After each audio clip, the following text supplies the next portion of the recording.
सुप्रभात बच्चों, कैसे हैं आप सब। उम्मीद करती हूँ आप सब अच्छे होंगे। तो बच्चों, आज की कक्षा में हम पढ़ने वाले हैं अध्याय नंबर 18, जिसका शीर्षक है र के रूप। तो हम इस अध्याय में देखेंगे कि र के कौन कौन से रूप होते हैं। नीचे लिखे शब्दों को पढ़िए, इनमें र 4 तरीके से लिखा गया है। तो हम यहाँ देख सकते हैं कि अब यहाँ पे जो र है वो 4 तरीके से लिखे गए हैं। तो पहला तो कौन सा रूप है जो उसका मूल रूप होता है र का, वो हमें दिया गया है। तो इससे बनने वाले शब्द हैं रबड़, अचार, नहर।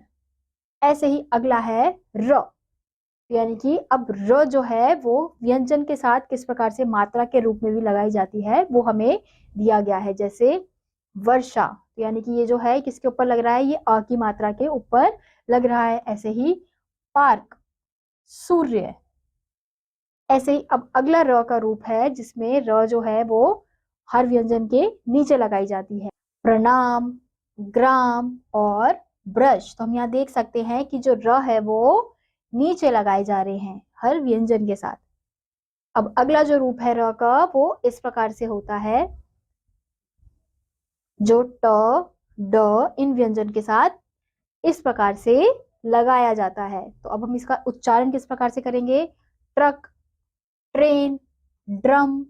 तो बच्चों, हमने देखा इस अध्याय में कि किस प्रकार से हम र को 4 रूपों में लिखते हैं, यानी कि अलग अलग शब्दों में र का अलग अलग रूपों में प्रयोग होता है। पहला उसका खुद का मूल रूप जो है उसमें, फिर उसको जिस प्रकार से मात्राओं के साथ लगाया जाता है, व्यंजन के साथ लगाया जाता है, वो रूप।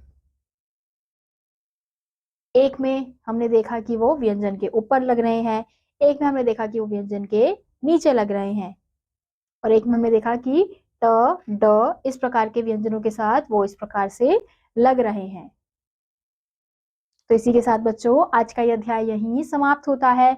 उम्मीद करती हूँ आपको यह अध्याय समझ आया होगा।